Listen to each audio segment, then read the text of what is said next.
মশলা করতে প্লাস্টিক গেলে হাত বোতল জ্বালা দিয়ে পোড়া এভাবে করে, মশলা কোনো করেছেন চিন্তা নাই। কখনো? এখন থেকে আপনারা প্লাস্টিক বোতল প্লাস্টিক দিয়ে বোতল এভাবে দিয়ে খুব মশলা সহজে করেই মশলা দেখুন, করতে কোনো পারবেন, রকম কষ্ট কোনো ছাড়াই রকম আপনি হাত যত জ্বালা খুশি পোড়া তত করবে না। মশলা করতে পারবেন। সেই সাথে জেনে নিন কিভাবে মোবাইল চার্জে দিলে মোবাইলের ব্যাটারি কখনোই আর নষ্ট হবে না, একদম ভালো থাকবে। এভাবে কিন্তু আপনি যে কোনো সময় যে কোনো জায়গায় মোবাইল চার্জে দিতে পারবেন। সজনে ডাঁটা কি আপনারা এভাবে সংরক্ষণ করেছেন কখনো? এভাবে সংরক্ষণ করেই দেখুন আপনি 1 মাস পর্যন্ত খেতে পারবেন, কোনো রকম স্বাদ গন্ধ নষ্ট হবে না।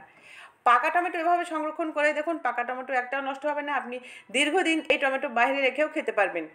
সেই সাথে জেনে নিন পাকা কলা কীভাবে রাখলে দীর্ঘদিন ভালো থাকবে। তো এরকমই কিছু টিপস নিয়ে চলে এসেছি, আশা করছি পুরো ভিডিওটি আপনাদের কাজে। ভিডিওটি ভালো লাগলে অবশ্যই লাইক দিয়ে দিবেন, শেয়ার করে দিবেন। আমার চ্যানেলে যারা আজকে নতুন, আমার চ্যানেলটি সাবস্ক্রাইব করতে একেবারে ভুলবেন না।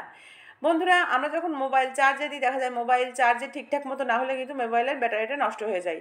আপনি কোথাও ঘুরতে গেছেন, সেখানে আপনি মোবাইলটা চার্জে দিবেন, মোবাইলটা রাখারও কোনো জায়গা নেই, সেক্ষেত্রে আপনি কীভাবে চার্জে দিবেন বা বাসায় কীভাবে চার্জে দিলে আপনার মোবাইলটা ভালো থাকবে সেটাই দেখে নিন। বন্ধু, আমি এখানে একটা মোবাইল নিয়েছি, আর এখানে নিয়েছি আমি একটা হেয়ার ব্যান্ড, আর সেই সাথে নিয়েছি চার্জার। চার্জারটা আমি প্লাগে লাগিয়ে দিলাম, আর এখানে আমি যে হেয়ার ব্যান্ডটা নিয়েছি, হেয়ার ব্যান্ডটা আমি মোবাইলের ঠিক লম্বার দিকে এইভাবে ধরে আটকিয়ে দিচ্ছি। ঠিক লম্বা বরাবর এইভাবে আপনারা হেয়ার ব্যান্ডটা নিয়ে ঠিক এভাবে একটু এভাবে চাপ দিয়ে যদি মোবাইলের সাথে লাগিয়ে দেন, তারপরে দেখবেন কি হয়। আমি এবারে যেই চার্জার দেওয়ার পয়েন্টটা আছে সেই পয়েন্টটা আমি একটু সাইড করে দিলাম, আর এখানে আমি চার্জারটা লাগিয়ে দিচ্ছি। এবারে যেটা করতে হবে, এই যে দেখতে পাচ্ছেন মোবাইলে কিন্তু অলরেডি চার্জ শুরু হয়ে গেছে। এবারে কি করবেন, যে এই হেয়ার ব্যান্ডটা এখানে লাগিয়েছিলাম, হেয়ার ব্যান্ডটা এভাবে একটু ফাঁকা করে এর পেছন সাইড দিয়ে এইভাবে চার্জারটা দিয়ে প্লাগে লাগিয়ে দিবেন। এভাবে প্লাগে লাগিয়ে দিলে যেটা হবে, বাসায় যে ছোটো বাচ্চা কাচ্চারা থাকে ওরা দেখা যায় সুযোগ পেলেই চার্জার থেকে মোবাইলটা খুলে নিয়ে দেখা শুরু করে, সেক্ষেত্রে কিন্তু মোবাইলটা ফুল চার্জ হয় না, আর ফুল চার্জ না হলে কিন্তু এভাবে আস্তে আস্তে ব্যাটারিটা নষ্ট হতে থাকে। আর একটা ব্যাটারির তো অনেক দাম, তো সেক্ষেত্রে কিন্তু ব্যাটারির এই লাইব্রেরিটা নষ্ট হয়ে যায়, বেশি দিন কিন্তু ব্যাটারি টেকসই হয় না। তাই অবশ্যই এভাবে ট্রাই করে দেখুন, ব্যাটারি কিন্তু ফুল চার্জ হবে। দ্বিতীয়ত, আপনি যখন বাইরে কোথাও ঘুরতে গেছেন সেখানে গিয়ে দেখবেন যে মোবাইল চার্জে দেওয়ার মতো জায়গা নেই, কোনো টেবিল নেই, উঁচু জায়গা নেই, আপনি মোবাইলটা চার্জে দিয়ে রাখার জায়গা পাচ্ছেন না। এভাবে যদি একটা হেয়ার ব্যান্ড থাকে, আপনি খুব সহজেই কিন্তু মোবাইলের সাথে এভাবে লাগিয়ে চার্জারের উপরে দিয়ে রাখতে পারবেন, সেক্ষেত্রে কিন্তু মোবাইলটা খুব সুন্দরভাবে চার্জ হয়ে যাবে। আশা করছি এই টিপসটা কাজে দিবে। এবার চলে যাচ্ছে পরবর্তী টিপসে। যেহেতু এখন সজনের সিজন, সজনে কিন্তু আমরা সবাই খুবই পছন্দ করি, আর এটা কিন্তু অনেক দাম। তো এই সজনেটা দেখা যায় মাঝে মাঝে আমরা নিয়ে সংরক্ষণ করতে পারি না, বিধায় কিন্তু খেতে আর ভালো লাগে না। অনেকেই নিয়ে এসে ফ্রিজে রাখি, ফ্রিজে রাখলে কিন্তু এটা ভালো লাগে না খেতে, আর টেস্টটাও কিন্তু কমে যায়। তো আপনি সজনে কীভাবে রাখলে আপনি অনেক দিন পর্যন্ত খেতে পারবেন, স্বাদ গন্ধ নষ্ট হবে না। এটা কিন্তু অনেক পুরনো একটি টিপস, যারা জানেন তারা তো জানেনই, যারা জানেন না তারা শিখে নিন। বন্ধুরা, আমি এখানে সজনেগুলো নিয়ে নিয়েছি, আর এখানে নিয়েছি একটি পাত্রে পানি, নর্মাল পানি, ঠান্ডা পানি। তো নেওয়ার পরে আমি যেটা করবো, এখানে নিয়েছি একটি কাপড়, অবশ্যই কিন্তু মোটা কাপড় নিতে হবে, আর সুতি কাপড় নিতে হবে অথবা গেঞ্জি কাপড় নিতে হবে। এবারে আমি এর ভেতরে এই কাপড়টা চিপে নিচ্ছি, ভিজিয়ে, খুব বেশি চেপা যাবে না, এখানে যেন স্যাপস্যাপে পানি থাকে সেইভাবে চিপে নিতে হবে। এবারে আমি কাপড়টা এভাবে এখানে ডবল করে পেতে দিচ্ছি।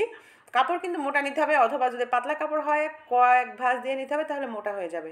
এবারে আমি সজনেটা এই কাপড়ের উপরে রেখে এইভাবে মুড়িয়ে রেখে দেবো। এটা আপনারা রেখে দেবে কিচেন সিঙ্কের পাশে।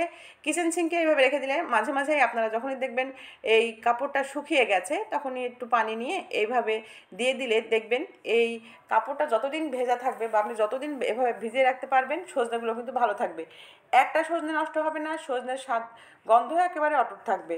আর ফ্রিজে সজনে রাখলে কিন্তু স্বাদ থাকে না, আর এটা সিদ্ধ হতে চায় না, খেতেও ভালো লাগে না। তো আপনি বাইরে এইভাবে সজনে রেখে দেখবেন এই সজনেটা দীর্ঘদিন ভালো থাকবে এবং খেতেও সুস্বাদু হবে। এবারে চলে যাচ্ছে পরবর্তী টিপসে। যেহেতু এখন গরম পড়ে গেছে, আর গরমকালেই দেখা যাচ্ছে কলা এনে যদি আমরা রেখে দিই, সেক্ষেত্রে কিন্তু কলাটা 1 থেকে 2 দিন পরে নষ্ট হয়ে যায়। প্রতিদিন তো বাজারে যেয়ে কলা কেনাও হয় না। তো আপনি এভাবে ছড়া ধরে কলা নিয়ে আসলে এই কলাটা কীভাবে সংরক্ষণ করবেন দেখে নিন। একটা কলা কালো হবে না, নষ্ট হবে না। কলাটা এনে এভাবে বসিয়ে রাখবেন না, বসিয়ে রাখলে পেছন সাইডটা কিন্তু কালো হয়ে যায়, আর এখান থেকে কিন্তু পচতে শুরু করে। তাই আপনারা যেটা করবেন, যেই পলিব্যাগে কলাটা এনেছেন আপনাকে কষ্ট করা লাগবে না, এই পলিব্যাগটা নিয়ে নেবেন এবং পলিব্যাগের হ্যান্ডেলটা এবং পেছন সাইডটা কেটে নেবেন। দেখুন, আমি পলিব্যাগের হাতল দুটো এবং পেছন সাইডটা এভাবে কেটে নিয়েছি। নেওয়ার পরে এটা এইভাবে খুলে একটি দড়ি টাইপের করে নিলাম, বা এরকম ফিতা টাইপের করে নেবেন, এবং এই যে ছড়াটা দেখছেন, ছড়ার মাঝখান থেকে এইভাবে এটা দিয়ে যে কোনো জায়গায় ঝুলিয়ে রেখে দেবেন। এইভাবে ঝুলিয়ে রেখে দিলে দেখবেন আলো বাতাসে এই কলাগুলো ভালো থাকবে, সেক্ষেত্রে কিন্তু কলাগুলো নষ্ট হওয়ার আর কোনো সম্ভাবনাই থাকবে না। তো দেখুন কত সুন্দরভাবে কিন্তু এটা সেট হয়ে গেল। সেক্ষেত্রে আপনার কিন্তু এরকম কোনো দড়ি বা কোনো ফিতা খুঁজে বেড়াতে হবে না, আপনাকে এই কাজটা করতে কোনো অলসতাও লাগবে না। এবারে চলে যাচ্ছে পরবর্তী টিপসে। এখন কিন্তু টমেটোর সিজন, টমেটোর দাম খুব কম। তো টমেটো এনে দেখা যায় আমরা দীর্ঘদিন সংরক্ষণ করি ফ্রিজে, কিন্তু ফ্রিজে টমেটো সংরক্ষণ করলে যে স্বাদটা থাকে বাইরে সংরক্ষণ করলে কিন্তু তার থেকে বেশি টেস্ট থাকে। তা আমি যেই পদ্ধতি দেখাবো সেই পদ্ধতিতে আপনি বাইরেই কিন্তু দীর্ঘদিন টমেটো সংরক্ষণ করতে পারবেন, আর যদি ফ্রিজে রাখেন তাহলে তো আরও বেশি দিন থাকবে। প্রথমে যেটা করতে হবে, টমেটো এনে টমেটোর এই বোটাটা আলগা করে নিতে হবে। দেখুন আমি টমেটোর এই বোটাটা আলগা করে নিচ্ছি। আলগা করে নেওয়ার পরে আমি যেটা করব, নিয়ে নিব তেল। তবে কোন তেল ব্যবহার করবেন, অবশ্যই কিন্তু সরিষার তেল। আমি এখানে এই টমেটোর বোটাগুলো ছাড়িয়ে নিলাম। আমি এখন সবগুলো করছি না, যেহেতু আমি ভিডিও তৈরি করছি, আমি এই 3-4টি টমেটো নিয়ে ভিডিওটা তৈরি করে দেখাচ্ছি আপনাদের। এখানে আমি কিছুটা সরিষার তেল নিয়ে নিচ্ছি, আর সরিষার তেলটা আঙুলের মাথায় নিয়ে নিতে হবে। আপনারা ব্রাশে করেও দিতে পারেন, সমস্যা নেই। আমি এই সরিষার তেলটা আঙুলের মাথায় নিয়ে এই সরিষার তেল ঠিক যেখানে আমি বোটাটা ছাড়িয়েছি বোটার মাথায় এভাবে দিয়ে দিতে হবে। এভাবে দিয়ে দেখবেন এই টমেটো বাহিরেই দীর্ঘদিন ভালো থাকবে, আপনাকে কিন্তু ফ্রিজে রাখারও প্রয়োজন পড়বে না। যদি মনে করেন আমি অনেক দিন সংরক্ষণ করতে চাই, তাহলে এভাবে নর্মাল ফ্রিজে রেখে দেবেন, দেখবেন বহুদিন ভালো থাকবে, একটা টমেটো নষ্ট থাকবে না, একদম ফ্রেশ থাকবে টমেটোগুলো। তো আশা করছি এই টিপসটা আপনাদের কাজে দিবে। এখন কিন্তু শিলপাটার দিন শেষ, আমরা কিন্তু সবাই দেখা যায় ব্লেন্ডারে মশলা করে থাকি। তবে মাঝে মাঝে কিছু জিনিস আছে যেগুলো আমাদের শিলপাটায় কিন্তু করতেই হয়। আবার কিছু কিছু ফ্যামিলিতে আছে এখনও কিন্তু শিলপাটায় মশলা করেই খায়। তো কিভাবে মশলা করলে আপনাদের হাত জ্বলা-পোড়া করবে না সেটা আপনাদের দেখিয়ে দিচ্ছি। বন্ধুরা, আমরা কিন্তু দেখা যায় শিলপাটায় নানা রকম ভর্তা করি বা নানা রকম মশলা তৈরি করি, তখন কিন্তু আমাদের সেটা হাত দিয়েই করতে হয়। তো হাতের স্পর্শে সেটা কিন্তু দেখা যায় হাত জ্বালা-পোড়া করে। সেক্ষেত্রে আপনারা কিন্তু এই টিপসটি অবলম্বন করতে পারেন। এখানে নিয়েছি আমি একটি প্লাস্টিকের বোতল, আর এরকম প্লাস্টিকের বোতল কিন্তু দেখা যায় সবার বাসাতেই রয়েছে। তো এখানে আমি প্লাস্টিকের বোতলটার মাঝখানে এভাবে কেটে নিব। দেখুন ছোট প্লাস্টিকের বোতল যদি আপনাদের ঘরে থাকে সেটাতেও হবে, আবার যদি বড় প্লাস্টিকের বোতল থাকে সেটাতেও হবে। তো আমি এখানে একটি ছোটো সাইজের প্লাস্টিকের বোতল নিয়েছি, আর মাঝ বরাবর এভাবে কেটে নিলাম। তারপরে এই কাটার অংশের দুই পাশ দিয়ে আবারও আমি ঠিক এইভাবে কেটে নিচ্ছি। কেটে নেওয়ার পরে আমি এটা দু টুকরো করে নিব।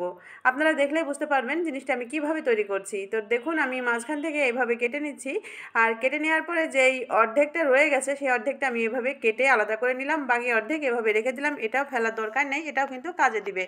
তো আমি বাকি অর্ধেক ঠিক একইভাবে সাইজ করে নিলাম এবং মুখের অংশটা ফেলে দিচ্ছি। তো এখন আমি এটা দিয়ে কি করব চলুন দেখে নিই। বন্ধুরা, আমরা কিছু কিছু টিপস মেনে যদি কাজগুলো করি তাহলে কিন্তু আমাদের কাজগুলো করতেও যেমন সহজ হয়ে যায় এবং কাজগুলো করতেও কিন্তু কষ্ট হয় না, তেমনই হলো এই টিপসটি। তো দেখুন আমি বোতলের এই মুখের অংশ থেকে দুটো কেটে নিয়েছি। এবারে এটা দিয়ে কি করব, আমরা যখন মশলা করি, মশলা করার সময় বা ভর্তা করার সময় এই মশলাগুলো কিন্তু আমাদের হাত দিয়ে গুছিয়ে গুছিয়ে নিতে হয়। সেক্ষেত্রে কিন্তু হাত জ্বালাপোড়া করে, আর যাদের অভ্যাস নেই তারা তো একেবারেই এরকম ঝাল মশলায় হাতে দিতে পারে না।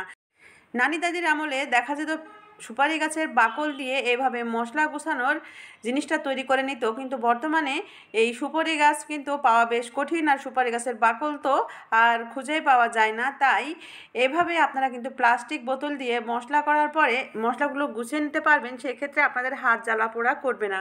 আর প্লাস্টিকের বোতলের এই প্লাস্টিকগুলো নরম হওয়ার কারণে মশলাগুলো কিন্তু খুব সুন্দরভাবে গুছিয়ে আসবে। অনেকেই বলতে পারেন চামচ দিয়েও এই কাজটা হতে পারে, কিন্তু চামচ দিয়ে হবে না। এই প্লাস্টিকের বোতলের এই প্লাস্টিকটা নরম হয় বলেই কিন্তু সহজে পাটার সাথে মিশে যাবে, আর এই শিলপাটা থেকে আপনি মশলাগুলো খুব সহজে গুছিয়ে নিতে পারবেন। আর এটা করার পরে এই প্লাস্টিকের বোতলের কাটা অংশটা ফেলে দিবেন না, এটা আবার যত্ন করে তুলে রাখবেন। এটা দিয়ে কিন্তু আবারও কাজ চালিয়ে নিতে পারবেন। তবে অবশ্যই একটা জিনিস মাথায় রাখবেন, প্লাস্টিকটা যখন কাটবেন সমান করে কাটবেন, যেন পাটার সঙ্গে এটা মিশে পুরো মশলা সমানভাবে গুছিয়ে আসে। তো বন্ধুরা, এই টিপসটা আপনাদের কেমন লেগেছে? ভিডিওটি যদি ভালো লাগে বেশি বেশি শেয়ার করে দিবেন। আমার পেজে যারা আজকে নতুন, আমার পেজটি লাইক ফলো দিতে ভুলবেন না। সবাই ভালো থাকবেন। আল্লাহ হাফেজ। আসসালামু আলাইকুম।